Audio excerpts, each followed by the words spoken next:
We're going to prove the integral test. I'm going to remind you what it says. Our supposition is that f is a continuous positive decreasing function on the interval from 1 to infinity.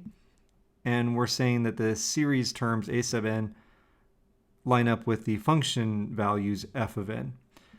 Then if the integral from 1 to infinity of f of x dx is convergent, then so is the series, the sum as n goes from 1 to infinity of a sub n. And if the integral from 1 to infinity of f of x is divergent, then the series is divergent as well. And these were enumerated as parts 1 for convergent, part 2 for divergent, and that's how we're going to refer to them in the proof. I also want to note that here we're saying f is continuous, positive, and decreasing. And it should be the case that during our proof, we're going to make statements or claims that rely on f being continuous, positive, or decreasing. If we didn't need one of those things to be true, we wouldn't include it in the hypotheses. In a previous video, we also saw a diagram where we had blue rectangles that were formed using left endpoints of subintervals, right endpoints of subintervals. And for a decreasing function, that meant that all the blue rectangles were below the function f. And pink rectangles that were using the left endpoints of the subintervals. And we're going to be referencing inequalities based on this diagram as well. So here's the proof. Based on what we can see in the diagram, you should believe that a sub 2 plus a sub 3 plus all the way up to a sub n is less than or equal to the integral from 1 to n of f of x dx. So here I'm starting the integral at 1. We're stopping it at n.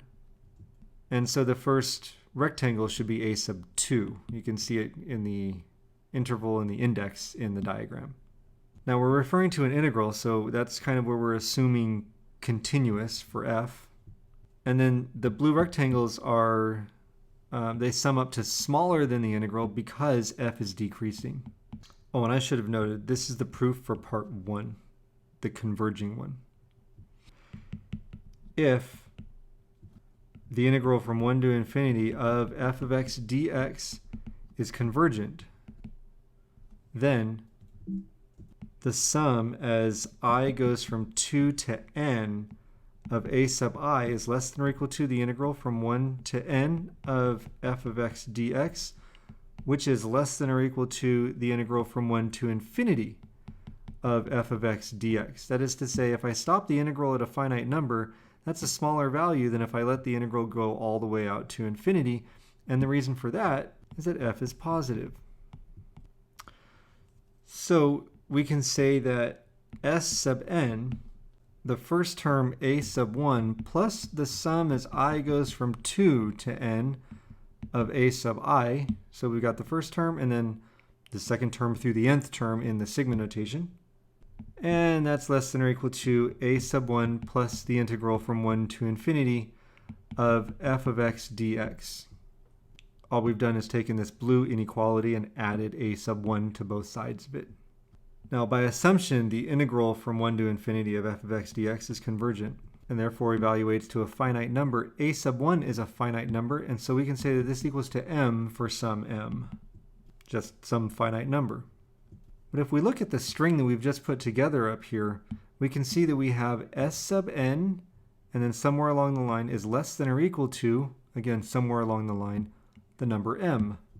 Since s sub n is less than or equal to m for all n, we have that the sequence of partial sums s sub n is bounded above.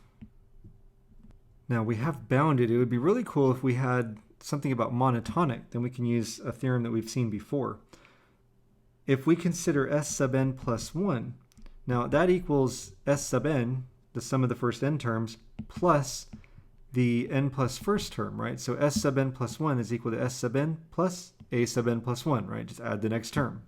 Well, that's bigger than or equal to s sub n, because what I've done is I've taken s sub n, I've added a number to it, and we know that a sub n plus 1, which is the same thing as f of n plus 1 by our assumption to begin with, is positive.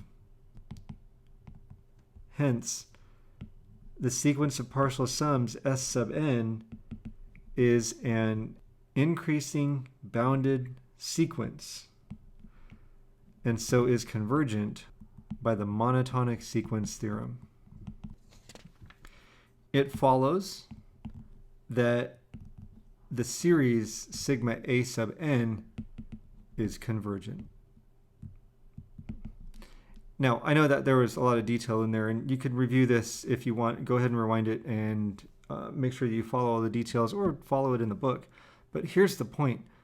We started out with if the integral from 1 to infinity of f of x dx is convergent. Then we did a bunch of stuff, and we concluded that the series sigma a sub n is convergent. That's what we needed to do to prove part 1 of the integral test. Part 2 goes a whole lot quicker. For it, we appeal to the fact that the rectangles starting at n plus 1 are all bigger than an integral starting at n plus 1, because we're using the left endpoints of a function that's decreasing. We're not going to start it at n plus 1, but that was the idea. We're going to write it as the integral from 1 to n of f of x dx is less than or equal to a sub 1 plus a sub 2 plus all the way up to a sub n minus 1, because we're using left endpoints. And remember, part 2 was about divergence. So here we're going to say that if the integral from 1 to infinity of f of x dx is divergent, then the integral from 1 to n of f of x dx approaches infinity. As n approaches infinity, and we know it's positive infinity because f is positive.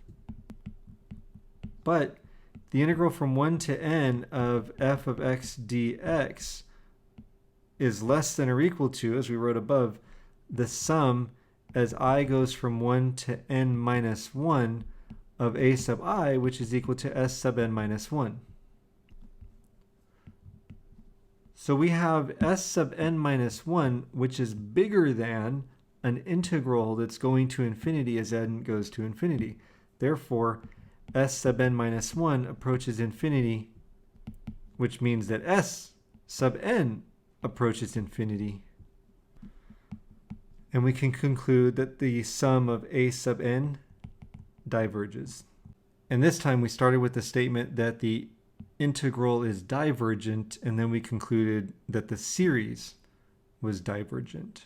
And that proves the integral test.